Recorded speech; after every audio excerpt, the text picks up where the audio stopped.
우리 찬송가 197장 우리 힘차게 찬송하시고 또 하나님 말씀 나누겠습니다. 찬송가 197장입니다.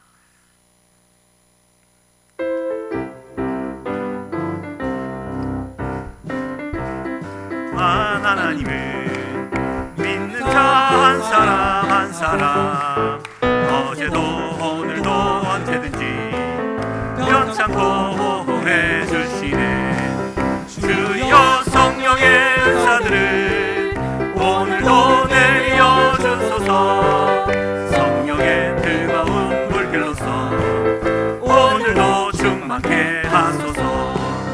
정욕과 죄악에 물든 맘을 성령의 물길로 태우사 정결케 하소서. 태우소서. 깨끗게 하여 주옵소서. 주여 성령의 은사들을 오늘도 이루어 주소서. 아멘. 성령의 뜨거운 물길로서 오늘도 충만케 하소서. 일생의 제물로 돌아가신 어린 양 우리 주 예수여, 그 속에 은혜를 내리시사 오늘도 구원해 주소서. 주여 성령의 은사들을 오늘도 내려 주소서. 성령의 뜨거운 물길로서 오늘도 충만케 하소서. 주님의 기쁘신 은혜만을 세상에 널리 전하리니 하늘의 능력과 권세로서 오늘도 입혀 주옵소서. 주여 성령의 은사들을 오늘도 내려 주소서. 아멘. 성령의 뜨거운 물길로서 오늘도 아멘. 주여 성령의 은사들을 주여 성령의 은사들을 오늘도 내려 주소서. 성령의 뜨거운 물길로서 오늘도 충만케 하소서.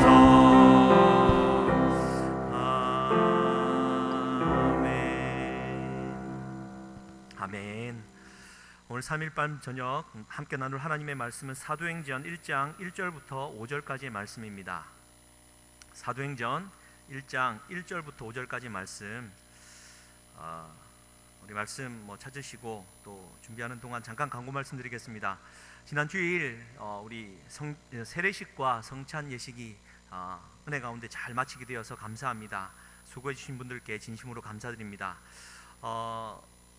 물탱크 공사가 지금 한창 진행 중이고 아마 이번 주 금요일이나 토요일 정도에는 마무리되고 정상적으로 이제 교회에서 드디어 밥이 제공됩니다. 교회에서 밥이 제공된다는 것에 감사함을 느끼는 좀 기회로 삼았으면 좋겠고요. 불편한 것 있더라도 좀 이럴 때 우리가 감사하면서 또 사랑하는 마음, 애정 어린 마음 또 표현해 주시면 감사하겠습니다. 담임 목사님께서 어저께 아침에 베트남 떠나셨고 이제 잘 합류하셔서 함께 지금 선교 사역 잘 감당해 계시다고 연락이 왔습니다. 계속해서 기도해 주시기를 부탁드리겠습니다. 우리 고3 수험생들을 위해서 늘 기도를 해 주시고요. 일정한 시간이 되면 우리가 따로 시간을 구별해서 우리가 예배 드리면서 기도하는 시간 계속 가지도록 하겠습니다. 함께해서 기도해 주시고요. 마지막으로 우리 교회대항 축구대회에서 우리 교회가 우승을 했습니다. 할렐루야. 이게 사실은 이게 우승했다고 좋아라 하고는 싶습니다. 왜냐하면 그동안 아시지 않습니까? 우리 목사님이 안 계시지만 참 힘들어 하셨었고, 근데 이 작은 이 스포츠를 통해서라도 우리 목사님이 힘을 좀 내셨으면 좋겠고, 그래서요 우리가 이긴 교회가 호산나 A팀, 고산나 교회 우리가 4대1로 이기고, 포도원 교회가 너무 잘했는데 0대0 비기다가 PK로 이겼고요.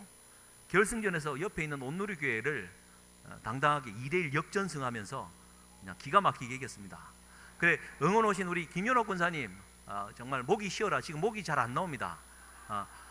말씀대로 되는 줄. 우리가 1대0으로 지고 있었는데요 끝까지 이긴다. 승리는 내 것일세. 말대로 되는 걸 보면서 참 너무 감사했고요. 저쪽에는 하나님이 안 계신 거 아니지만 간절한 팀이 이기는 것 같습니다.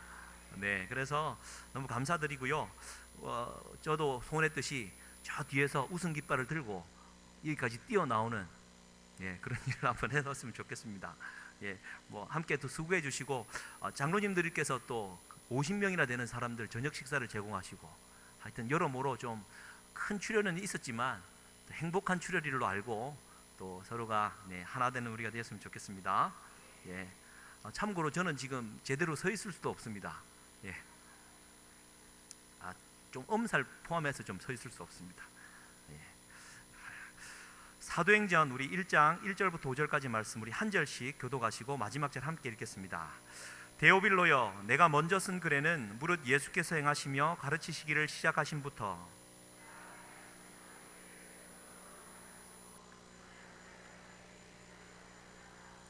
그가 고난받으신 후에 또한 그들에게 확실한 많은 증거를 친히 살아계심을 나타내사 40일 동안 그들에게 보이시며 하나님 나라의 일을 말씀하시니라.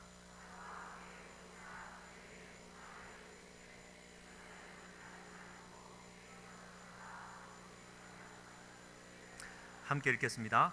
요한은 물로 세례를 베풀었으나 너희는 몇 날이 못되어 성령으로 세례를 받으리라 하셨느니라. 아멘. 오늘도 우리 주님께서 오늘 예배 참석한 사랑하는 성도님들에게 성령으로 충만케 해주시고 하나님의 큰 은혜가 임하기를 주님의 이름으로 간절히 축복합니다. 우리 자녀분들에게 그렇게 좀 축복했으면 좋겠습니다. 오늘도 성령 충만하시기를 바랍니다. 오늘도 성령 충만하시기를 바랍니다.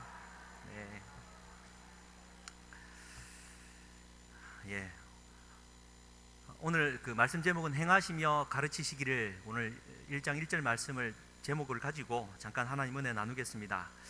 원래 한 6주 전인 것 같습니다. 하나님의 목적에 관한 설교를 하고자 마음을 먹었고 첫 번째 설교를 하고 수요 예배를 기다렸지만 순서가 도통 돌아오지 않았습니다. 그러다가 갑자기 그 수요 예배 시작 2시간 전에 오늘 올라가라는 얘기를 전해 듣고 그래 올라오다 보니까 다른 거를 또 걔가 올라오게 되고 그 2번이 그랬습니다. 그러면서 이제 감사하는 마음으로 했고요. 그래서 계획을 좀 바꿨습니다. 9월 첫째 주부터요, 하나님의 목적, 이거는 굉장히 성경적으로 기초적인 내용이고 중요한 내용이라 주일 성경 공부 7주 과정으로 이제 돌려서 하게 될 것입니다. 새 가족뿐만 아니라 혹시 뭐 필요한 분들은 함께 주일날 시간을 좀 내어서 매주 한 40분에서 1시간 정도 이렇게 좀 공부하면서 좀 이런 걸 좀 배워 나갔으면 좋겠습니다. 그리고는 이제 수요일마다는요, 사도행전 말씀을 따라 하나님 말씀을 좀 나누어 갈 것입니다. 그리고 저는 개인적으로는 그 새벽 기도에는 마가복음 이제 끝자락입니다. 이제 15장 마지막을 하게 되고 끝나게 되는데, 그럼 저는 제 계획은 그렇습니다. 열왕기 상하 말씀으로 새벽 기도는 이제 또 나누게 될 것이고요. 수요 예배 때는 이제 그 사도행전 말씀으로 좀 나눠 가게 될 것입니다. 바라기는 우리 교회가 사도행전적 교회로 거듭나기를 바라는 이유이기도 합니다. 또 원색적인 그 성령의 역사, 그 초대 교회의 역사가 다시 한번 우리를 통하여 재현되기를 바라는 마음으로 우리가 이 말씀을 함께 읽어 나갔으면 좋겠습니다. 할렐루야. 한 그 6년 전입니다. 2010년도에 스토리가 스펙을 이긴다. 스토리가 스펙을 이긴다라는 책이 나왔습니다. 그 당시에 책이 나왔을 때는 센세이션을 일으켰다고 합니다. 근데 저도 몰랐었습니다. 그런데 오늘날 취업을 준비하는 청년들에게 이 책은 거의 필독서가 되었다고 합니다. 이제 스토리가 스펙을 이긴다. 그 제목에서 알 수 있듯이 2가지 단어가 등장하지요. 스토리라는 단어와 스펙입니다.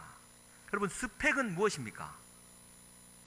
그가 어느 중고등학교를 나왔고, 그가 어느 대학 무슨 과를 졸업했으며, 그가 아버지와 어머니가 무엇을 하고 있고, 그가 어떠한 자격증을 몇 개나 갖고 있으며, 그가 몇 개 국어를 구사할 줄 알고, 기타 등등 객관적으로 그 사람을 평가할 수 있는 데이터를 스펙이라고 말을 합니다.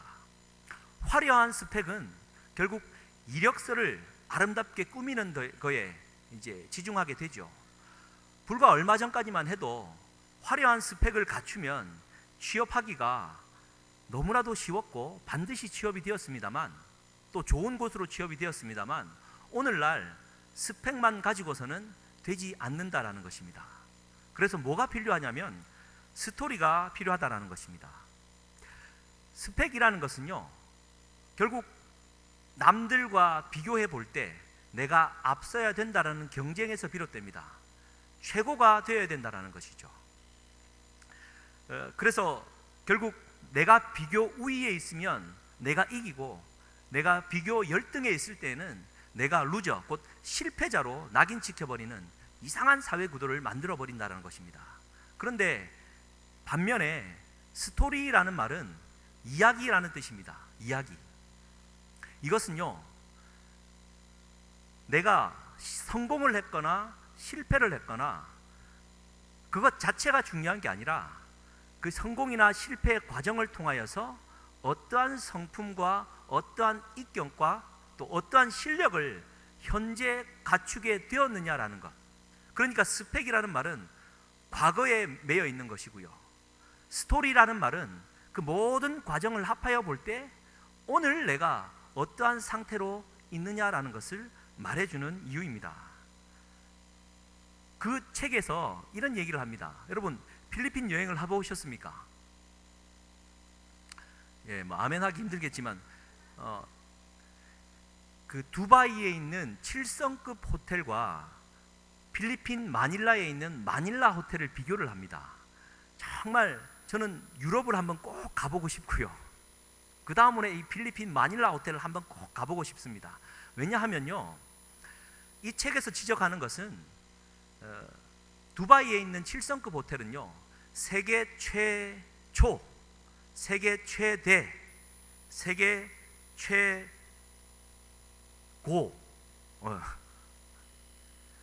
세계 최대, 세계 최고라는 타이틀을 가지고 명성을 떨쳤다라는 것입니다. 그런데 오늘날 과학기술이 발전하면서 언젠가는 그 호텔 또한 세계 최대, 세계 최고라는 타이틀은 떨어지게 되어 있다는 것입니다.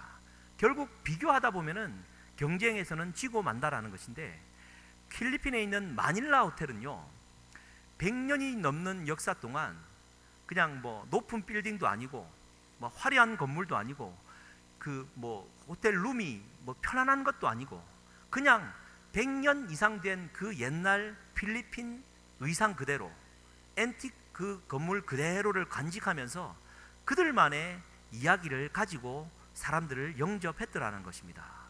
그래서 미국 대통령뿐만 아니라 세계에 있던 어떤 국빈들도 다른 호텔을 가지 않고 꼭 이 마닐라 호텔에 간다라는 것입니다.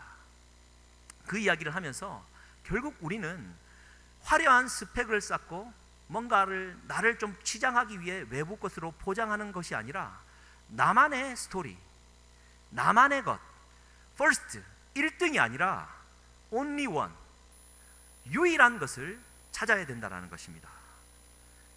이때쯤 할렐루야 해도 됩니다. 할렐루야. 제가 미국에 있는 동안에 느꼈던 것은요, 아이비리그, 그러니까 미국 동부에 있는 12개의 세계 유수한 대학에 들어가는 학생들의 일반적인 공통점이 뭐냐면요, 그 학생들이 실력이 출중하기 때문에, IQ가 뛰어나기 때문에, 학교 성적이 출중하기 때문에가 아니라 그 아이가 갖고 있는 태어날 때부터 지금 입학하기 전까지 어떤 경험을 했고 그 경험을 통해 뭘 배웠으며 그것을 이기기 위해서 어떻게 노력했느냐라는 그 아이만의 스토리가 탄탄히 쌓여 있다면 그 아이는 성적이 미달이더라도 합격을 하더라는 것입니다. 오늘날 시대가 그렇습니다. 뛰어나고 똑똑하고 잘나고 잘생기고 뭔가 스펙이 화려한 자를 인정하는 시대가 이제 곧 저물었고요, 나만의 유일한 이야기, 스토리를 가진 사람이 인정받는 시대가 되었다라는 것입니다. 신앙도 마찬가지 아니겠습니까? 하나님이 나를 유일하게 창조하셨습니다. 내가 여러 사람들과 똑같은 사람 중에 한 사람이 아니라 하나님은 특별한 나, only one으로 나를 창조하셨습니다. 그렇다면 하나님께서 나를 그렇게 특별히 여기는 자로 여기신다면 내가 다른 사람들과의 비교 열등의식 속에서 내가 루저로서 고난받고 스스로 자기 절망 속에 빠져서야 되겠습니까? 하나님께서 나를 유일한 자로 인정해주고 계시다라는 것 우리가 꼭 기억하고, 지금 힘들다 할지라도요, 그것이 여러분에게 만드는 유일한 스토리를 만들어내는 하나님의 섭리임을 기억하셨으면 좋겠습니다. 그러면서 좀 생각해 보았습니다. 말씀 준비하면서요, 사랑하는 성도님들, 요 근래에 부산에 있는 교회들, 우리가 축구에서 이긴 포도원 교회, 이제 앞으로 그렇게 부르겠습니다. 우리가 축구에서 이긴 포도원 교회는 벌써 지성전과 포함해가지고 저쪽에 성전을 새롭게 건축하였고요, 어느 집사님이 갔다 오셨는데 표현에 의하면 너무 좋더랍니다. 안 그렇겠습니까?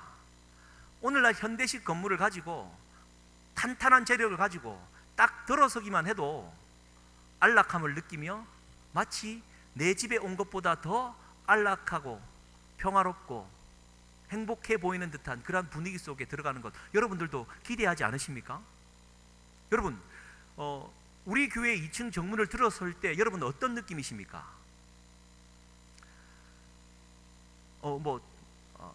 제가 그렇다는 건 아닙니다.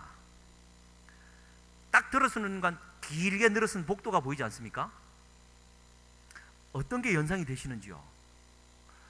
이거는 제 표현이 아닙니다만 마치 형무소에서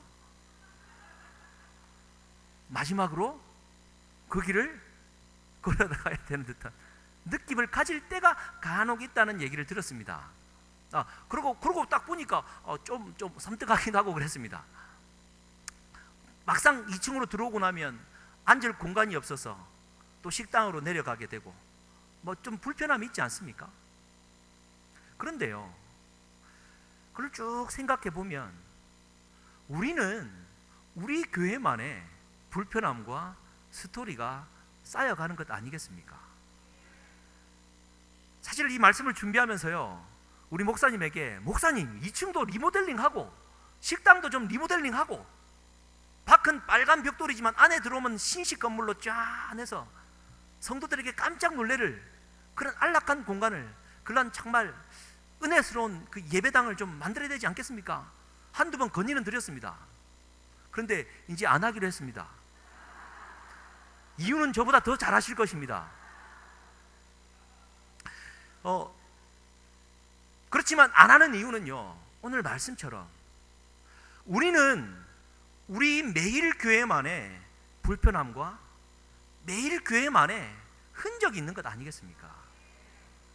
와서 앉을 자리가 없어서 찾다 보니까 서서 예배하고, 그러니까 뭔가는 다른 우리 교회만의 불편함, 우리 교회만의 스토리가 되지 않을까, 저는 늘 그렇게 생각합니다. 우리 교회만의 스토리, 이것을 찾아야 된다는 것이죠. 사랑하는 성도님들, 이 말씀을 드리면서 오늘 말씀을 시작하는 이유는요, 오늘 이제 그 사복음서 이야기가 끝나면서 사도행전이 시작됩니다. 그 사도행전이 시작되면서 오늘 그 사도행전 1장 1절과 2절 말씀에 이렇게 기록되어져 있죠. 우리 다시 한번 생각하는 마음으로 함께 한번 봉독하겠습니다. 시작. 데오빌로여, 내가 먼저 쓴 글에는 무릇 예수께서 행하시며 가르치시기를 시작하신부터 그가 택하신 사도들에게 성령으로 명하시고 승천하신 날까지의 일을 기록하였노라. 아멘. 사도행전의 저자는 누가입니다. 누가는 잘 아시는 대로 의사였고 또 대단한 역사가였습니다. 그가 데오빌로라는 사람에게 편지를 써 보내는 것이 곧 이 사도행전입니다. 그런데 1절에 보면 내가 먼저 쓴 글에는 이라는 말로 기록을 하고 있죠. 아시는 대로 누가는 예수님의 행적을 기록했던 누가복음을 먼저 기록하여서 데오빌로에게 보냈던 것입니다.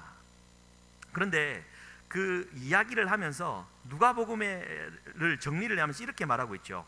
예수께서 행하시며 가르치시기를 시작하신부터 그가 택하신 사도들에게 성령으로 명하시고 승천하신 날까지의 일을 기록하였노라. 말하자면요, 예수님이 이 땅 가운데 오셔서 살아갔던 삶의 이야기, 다시 말하면 스토리를 누가복음에 기록했다라는 것입니다. 사랑하는 성도님들, 다시 한번 강조합니다. 복음이라는 것은요, 스펙이 아니라 스토리입니다. 복음이 아무리 값진 것이지만 스펙을 쌓아가듯이 단순하게 던지고 외친다고 하여서 그게 복음이 되는 것이 아니라, 복음은 스토리, 이야기라는 것입니다. 절망이 있고 기쁨이 있고 희노애락이 섞이고 섞여서 그것이 절망에 빠지는 쪽으로, 때로는 희망 가운데 우리가 살아난다 할지라도 그것이 아우러지면서 현재의 나를 만들어내는 힘, 그게 복음, 예수님의 스토리라는 것입니다. 그런데 어떻습니까? 보십시오. 누가복음에 의하면, 누가복음 스토리상 그것은 실패의 이야기입니까? 성공의 이야기입니까? 어떤 면에서 보면, 스펙의 차원에서 보면 예수님은 갈릴리 가나, 정말 따질 것도 없고 배운 것도 없고 예수님으로 치면 스펙거리가 하나도 없는 분이었습니다. 그리고 자칭 하나님의 아들이라 하면서 십자가에서 죽음으로 마감해버렸습니다. 누가 봐도 절망의 얘기고 실패자의 얘기입니다. 스펙 차원에서 이야기하면 아무것도 아닌 이야기죠.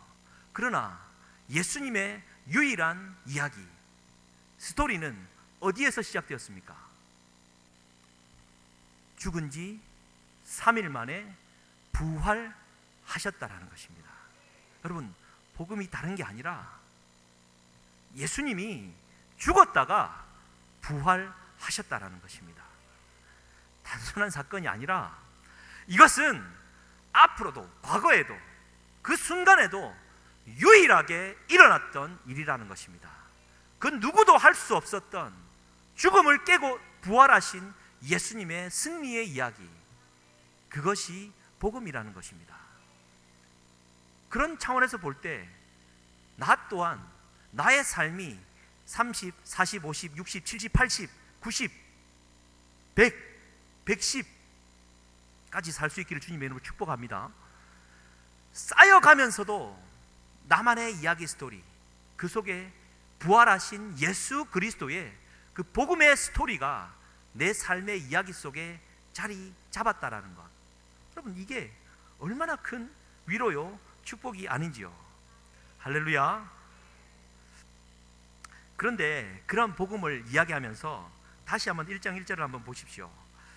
내가 먼저 쓴 글에는 무릇 예수께서 행하시며 가르치시기를 시작했다라고 기록하고 있습니다. 예수님께서 행하시고 가르쳤다라는 뜻입니다. 예수님께서 가르치신 이후에 행하신 것이 아니라는 뜻입니다. 복음에는요, 예수님의 행함이 먼저 있더라는 것입니다. 예수님의 삶의 이야기가 먼저 있다라는 것입니다. 만약에 이런 행함이 없이 가르침이 먼저 되었다면 그 가르침이라는 것은요, 오늘 우리 고린도전서 13장 말씀처럼 울리는 꽹과리가 될 뿐입니다.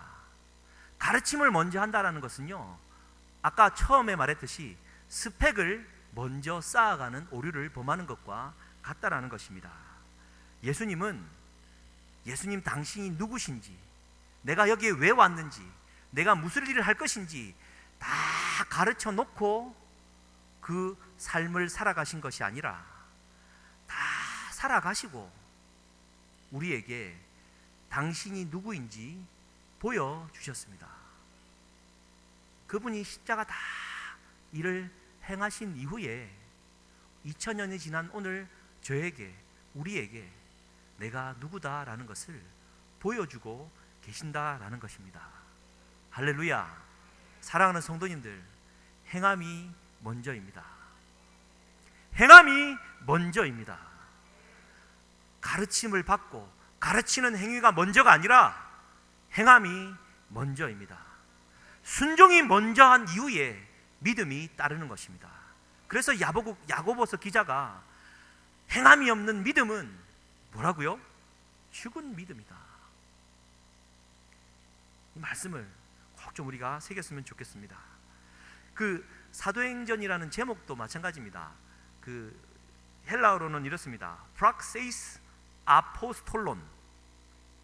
프락세이스라는 말은 프락시스, 행함이라는 말의 복수형입니다. 우리나라 말로는 사도행전 그래버리니까 그냥 뭐 행한 이야기밖에 안 되는데요. 영어로는 act, 일회성 행동이 아니라 act, 곧 여러 번의 행위를 가리키는 말이죠. 그러니까 믿음이라는 것도 한 번의 그 마음의 감정의 상태가 아니라 끊임없는 그 믿음의 행위들이 모인 것임을 우리가 꼭 기억했으면 좋겠습니다. 여러분, 교회라는 말, 교는 무슨 교자입니까? 가르칠 교입니다. 회는 모일 회입니다. 그래서 대부분의 교회, 대한민국 교회는 가르치는 교회로 알고 열심히 제자 훈련을 했습니다. 사랑하는 성도님들, 제자 훈련 막 너무 받고 싶고 막 받은 것에 막 뿌듯하지 않으십니까? 안 하시면 그만인데요. 복음주의 4인방 옥하는 목사님, 이동원 목사님, 홍정길 목사님, 고 하용조 목사님, 뭐 우리 옥하는 목사님과 하용조 목사님 돌아가셨지만 홍정길 목사님, 특히 그 옥하는 목사님이 돌아가시기 전에 자신의 목회 생활을 돌아보면서 우리에게 일침을 가했던 게 있습니다. 뭐냐면은 내가 수십 년 동안 제자 훈련을 했지만 나의 목회는 실패였다. 스스로 그렇게 진단하셨습니다. 왜 그렇게 했습니까? 교회에서 예수의 제자로 살려고 끊임없이 말씀을 가르치고 책을 읽게 하고 교제하고 가르쳐 놨더니요, 머리는 저처럼 이렇게 커져 갔는데 삶의 행동은요 하나도 바뀐 게 없더라는 것입니다. 그렇게 그리스도의 제자라는 말로 사람들의 머리는 키워줬지만 그 머리로 커져버린 지식이 행함으로는 가지 않더라는 것입니다. 말 그대로 가르칠 교, 모일회, 가르치는 교회로 갔다가는요 큰일 난다라는 얘기를 우리에게 보여주는 것입니다. 배움에 대한 갈증이 있으십니까? 먼저 행함이라는 것입니다. 행한 이후에 가르침이 우리에게 주어진다는 것. 그러니까 우리가 기독교라는 것도요, 교회라는 것도 세상을 가르치는 곳이 아니라 먼저 주님을 따라가는 모임이 되어야 될 줄 믿습니다. 할렐루야. 사랑이라는 것도 마찬가지 아니겠습니까? 사랑. 여러분, 사랑은 명사입니까? 동사입니까? 아주 그냥 유치한 질문입니다. 언제적 얘기를 지금 하느냐, 막 닭살 돋게. 아닙니다. 사랑은 분명히 동사입니다. 사랑은 동사입니다. 행함이라는 거죠. 누가복음 10장에 우리가 너무나도 잘 아는 선한 사마리아인의 비유가 나옵니다. 출발은 이렇습니다. 어떤 율법 교사가 예수님께 나왔습니다. 그리고는요, 무엇을 하여야 영생을 얻을 수 있겠습니까? 질문합니다. 그래, 예수님이 다시 한번 반문하죠. 그래, 율법에는 뭐라고 쓰여 있더냐? 네가 어떻게 읽느냐? 그랬더니 이제 그 질문을 기다렸다는 듯이 율법 교사가 자신감을 가지고 이야기를 합니다.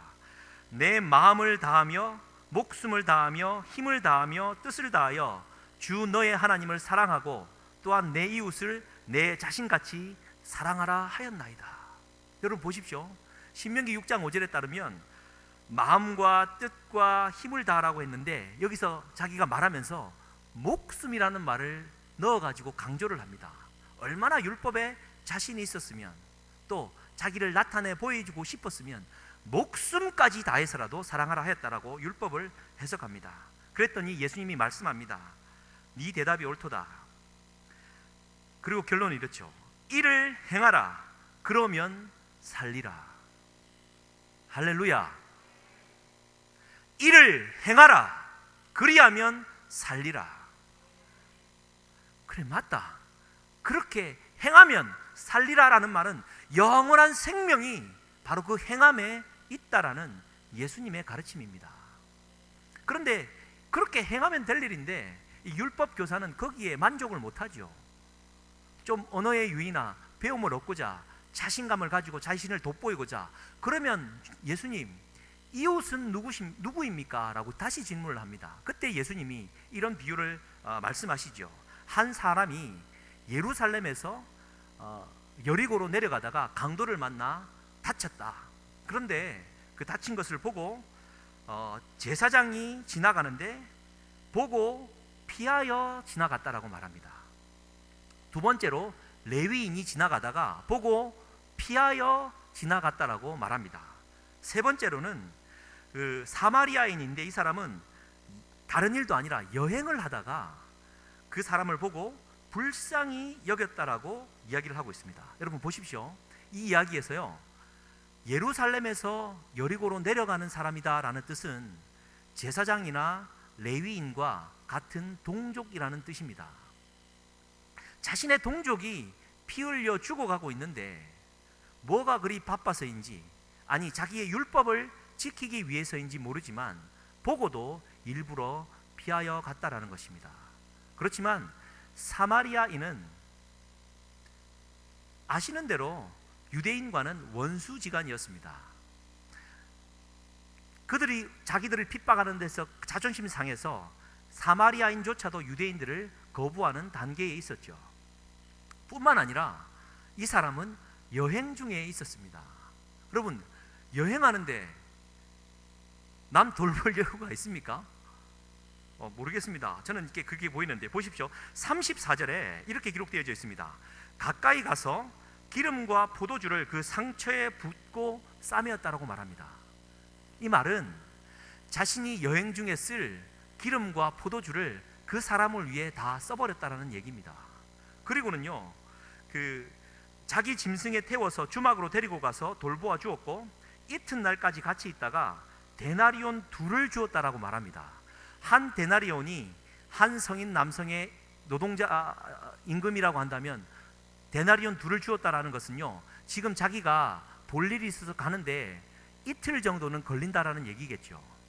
이틀에 걸려서 내가 다녀오겠는데 그때까지라도 이 사람이 낫지 않으면 내가 임금을 더 쳐서라도 내가 이 사람을 돌봐 주겠노라라고 말하고 있는 겁니다. 그러니 이 사람을 얼마나 긍휼히 여기고 있는 것입니까? 그래서 이렇게 말씀하고 예수님이 다시 질문합니다. 네 생각에는 이 세 사람 중에 누가 강도 만난 자의 이웃이 되겠느냐? 그 율법 교사가 말합니다. 자비를 베푼 자입니다. 그래서 주님이 다시 말씀합니다. 가서 너도 이와 같이 하라. 가서 지금 내가 기가 막힌 비유로 가르쳤으니까 이웃이 누구인지 이 정도로의 어떤 스킬과 비유를 가지고 남들에게 가르치면 너의 율법 지식과 존경함이 하늘을 찌를 것이다. 말씀하지 않으시고요, 끊임없이 강조하는 것은 이를 행하라. 그리하면 살리라. 가서 너도 이와 같이 행하라 말씀하시는 것입니다. 할렐루야. 네. 오늘 사도행전 말씀을 시작하면서요, 행하신 이후에 가르치시기를 시작했다라는 이 말씀을 우리가 가슴 깊이 새겼으면 좋겠습니다. 행함이 먼저라는 사실은요, 제가 오늘 새벽 기도회 때도 잠깐 말씀드렸지만 꼭 이런 것과 같은 것 같습니다. 여러분, 저는 주여 외치는 게 아직은 좀 익숙지 않습니다. 그래서 앞에서 이제 기도 인도를 하다가 주여 기도하면요, 어떤 분들의 표현입니다. 저를 위해 기도가 나온답니다. 저 목사 저거 저래서 되겠나? 아이고, 저 억지로 저거 목 짜내서 되겠나? 저러다가 목의 생명이 단축될 텐데, 목을 아끼게 되는데, 주여 저 목사 목을 좀 아끼게 해 주옵소서. 억지로 하지 않고 성령을 따라서 하게 해 주옵소서. 막 그런 기도가 나온답니다. 할렐루야. 기도 많이 해 주십시오. 그러니까 저는 최선을 다해서 합니다. 그런데 이제 듣는 입장에서는 최선을 다하는 게 억지가 좀 가미된 것으로 들리겠죠. 반성합니다. 우리 남 목사님 같은 경우 이게 안 되니까 잘 안 되네요. 제가 들어봐도 남 목사님이 통성기도 마이크 잡고 인도하면은 아무리 들어도 거슬리지가 않습니다. 그렇죠? 할렐루야. 근데 제가 인도하면요, 제가 모르긴 모르지만 제 기도수를 다 듣고 있는 것 같습니다. 저까지 언제 끝나나. 그런데 보십시오. 제가 남 목사님이나 우리 목사님에게 통성기도란 말이다, 이 정도 데시벨을 가지고 주여도 2.3초 있었던 동안 주여 하고 난 다음에 끊고 난 다음에 이렇게 처음 시작은 이렇게 기도한다, 이런, 만약에 이런 훈련을 받고 가르침을 받고 제가 기도를 시작했다면요, 더 부자연스럽죠. 저는 지금 행함을 먼저 하고 있습니다. 할렐루야. 그러니까 그냥 신앙생활이라는 것은요, 뭔가 내가 잘 맞춰지고 잘 배워서 막 성경도 막 박사가 돼가지고요, 그렇게 나면은 내가 신앙생활 잘할 것 같죠. 천만의 말씀입니다. 기도도요, 잘 배워서 주여 아름답게 앞서서 나여 주여 아우 주여 막 이렇게 한다고 해서요, 막 기도가 느는 건 아니지 않습니까? 감동을 주시는 대로 그냥 은혜대로 하다 보면 저도 언젠가 목소리가 터질 줄 주님의 이름을 간절히 축복합니다. 스스로에게. 마찬가지지 않습니까? 통성기도 또한 뭐 누가 들으나 안 들으나 행함이 먼저다라는 것. 예, 그것이 오늘 사도행전을 시작하면서 우리가 느껴야 되는, 그 순종이 먼저임을 느껴야 되는 우리의 태도가 아닐까 생각합니다. 뭐 이 얘기도 했겠지만 마찬가지입니다. 제가 이번 축구 대회에서요, 저는 이미 다리 근육에 쥐가 나서 지금도 엉거주춤 서 있습니다만 이미 실려 나올 뻔했는데 억지로 뛰었습니다. 경기를 다 마치고 최우수 선수상을 누가 받은 줄 아십니까?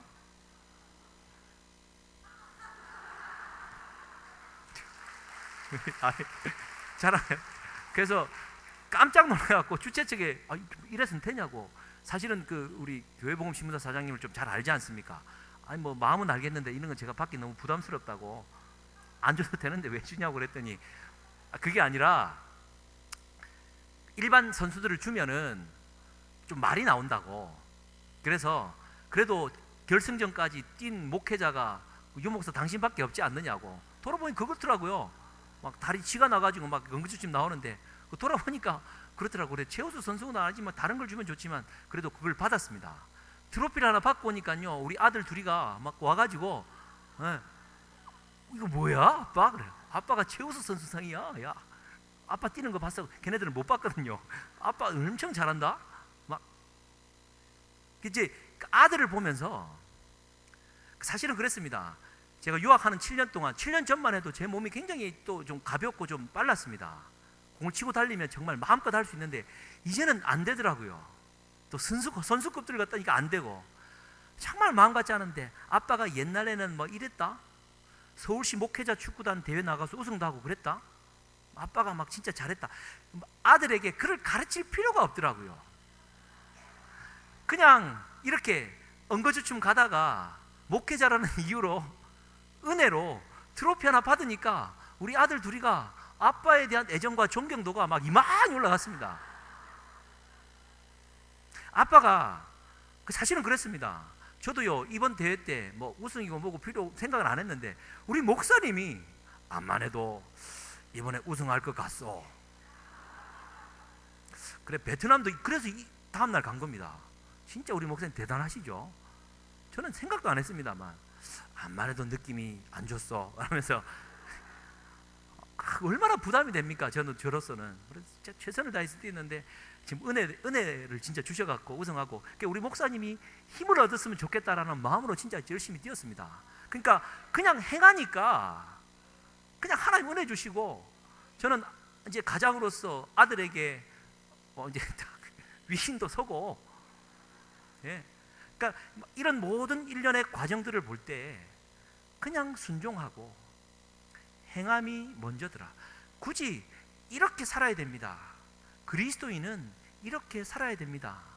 왜 그리스도인이면서 그렇게 살지 못합니까? 말을 할 필요가 없더라는 것이죠. 내가 그리스도인답게 살아가면 자연스럽게 모든 것이 하나님의 은혜대로 주어지고 길을 가게 된다는 것, 우리가 잘 기억했으면 좋겠습니다. 다시 한번 강조합니다. 신앙인은 스펙이 아니라 스토리입니다. 역사라는 영어 단어가 history죠. 아시는 대로 his story의 합성어입니다. 그분의 이야기라는 뜻이죠. 역사는 예수님의 이야기입니다. 그렇다면 오늘날 우리는 우리만의 이야기로 승부를 해야 될 줄 믿습니다. 마지막으로 이 영상 하나만 보고 제가 말씀을 좀 마무리했으면 좋겠는데요. 김석규라는 중학교 1학년 학생입니다. 이제 불 다 끄셔도 좋겠고 이제 요것만 하고 제가 마무리했으면 좋겠는데요. 한 6분 정도 됩니다. 잠깐 한번 보시면 좋겠습니다. 보시고 제가 잠깐 마무리하겠습니다.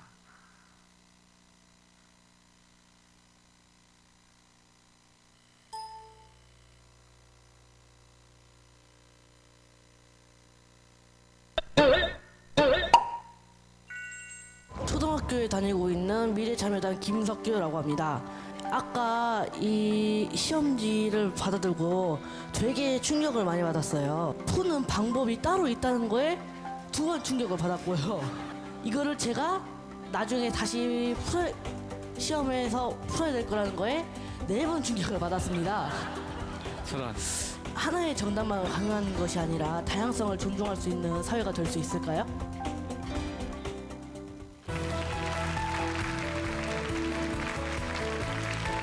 안녕하세요. 중학교 1학년 14살 김석규입니다.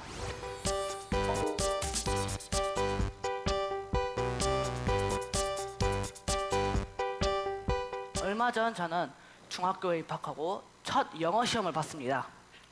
그리고 충격에 빠졌습니다. 영어 시험에서 처음 들어본 grammatically라는 단어가 나온 겁니다. 심지어 지문이 아니라 문제의 말이죠. 네, 여러분 이 뜻 아세요? 아니 저는 이 단어가 무슨 뜻인지 몰랐어요. 그래서 딱 보고 머리가 하얘졌어요. 야 이걸 찍어야 되나?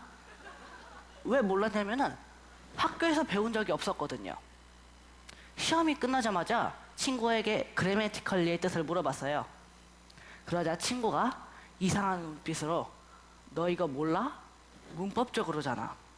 그리고 이렇게 말했습니다. 이거 학원에서 배우지 않나? 네, 저는 학원을 다니지 않습니다. 제가 학원을 다니지 않는 이유는 공부를 싫어해서가 아닙니다. 오히려 학원을 안 다니기 때문에 제가 좋아하는 공부를 더 많이 할 수 있기 때문인데요. 학원을 안 다녀서 남는 시간엔 정말 할 일이 많습니다. 제가 좋아하는 팟캐스트로 인문학 공부도 하고요. 제가 비행기 덕후예요. 그래서 항공 분야에 대해 공부도 많이 합니다.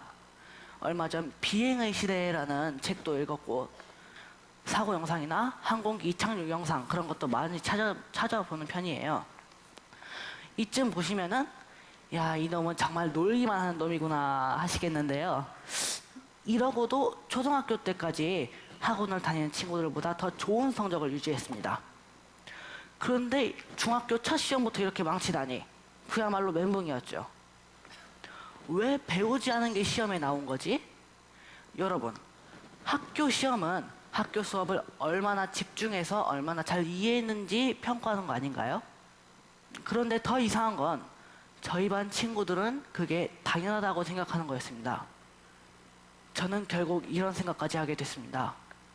학교에서 배우지 않는 게 학교에서 나온다면 왜 학교를 다니는 거지? 이럴 거면 차라리 학원 수업만 들어도 되지 않을까? 오늘 이 자리를 준비하며 예전에 들었던 뉴스가 생각났습니다. 공교육 정상화법은 선행학습을 금지하는 법으로 틀어져 있는 공교육을 정상화하자는 법이라고 했습니다. 중학생인 제가 봐도 지금의 학교는 비정상인 것 같습니다. 제 친구들 실제로 선행학습 다 하거든요. 심지어 초등학교 때 중학교 과정을 모두 끝내고 다시 복습하고 있는 친구도 있어요. 미리 학원에서 다 배웠기 때문에 수업 시간에 떠들던 잠을 자던 아무 상관이 없죠.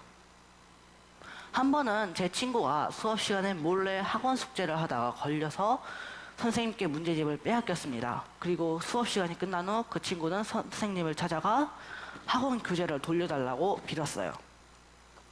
교재가 없으면 학원 수업에 못 간다고 말이에요. 이렇게 지금 학교의 위치는요, 학원에 밀려 있는 게 사실입니다. 그러니 중에 제 친구들의 삶이 어떤 줄 아세요? 마치 아이돌처럼 학원 스케줄을 맞추기 위해 부모님 차로 이 학원 저 학원 옮겨집니다. 11시, 10시 그렇게 밤늦게까지 옮겨지고 심한 친구는 12시가 넘어서까지 학원에 있는 친구도 있어요. 그 친구에게 힘들지 않는지 물어봤습니다. 그런데 그 친구가 저에게 그러더라고요. 다들 그렇게 하지 않나? 제가 생각하는 중1, 이 14살은 자기가 좋아하는 것을 찾아 나서야 하는 나이라고 생각합니다. 저처럼 항공에 관심 있는 친구들은 항공기 모형을 만들기도 하고 축구를 좋아하는 친구들은 축구를 하며 놀기도 해야죠. 친구들은 제게 다 쓸데없는 짓이라고 하는데 어떻게 중학생이 쓸데있는 일만 하나요? 14살은 쓸데없는 일을 해야 할 나이 아닌가요? 저는 쓸데없는 시간이 모여야 튼튼한 어른이 될 수 있다고 생각합니다. 저도 이 영어 시험 성적을 받고 학원을 가볼까 잠시 고민도 했습니다.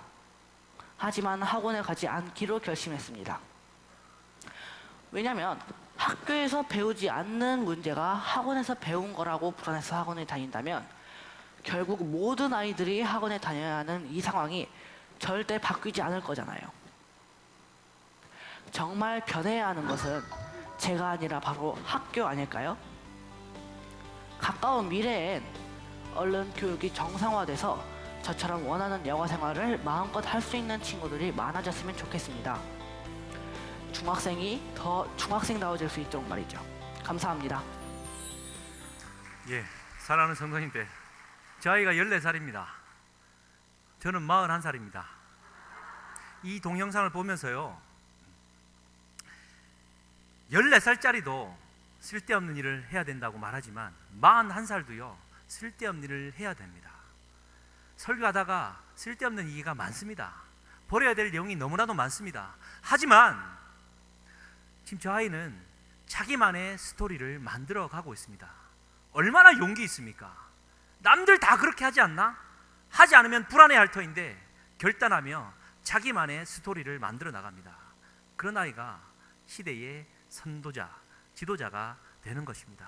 사랑하는 성도님들, 다른 교회 가면은 이런 거 하던데, 다른 교회는 이러하던데, 맞습니다. 좋은 것들은 배워야 하지만 그렇다면 우리 교회만의 것은 무엇인지, 우리 교회만의 것은 어떠한 것을 만들어 가야 될 것인지 함께 고민하며 우리 교회의 비상을 꾀해야 되지 않겠습니까? 사랑하는 성도님들, 사도행전이 시작되면서 행함이 먼저이고 가르침이 다음이다라는 것, 그 말은 스펙을 쌓는 것이 먼저가 아니라 나만의 스토리를 만드는 것이 먼저임을 기억하시면서요, 우리 모두가 하나님의 은혜 가운데 묵묵히 순종하며 행하며 나아갈 수 있는 저와 우리가 될 수 있기를 주님의 이름으로 간절히 축복합니다. 우리 찬송가 190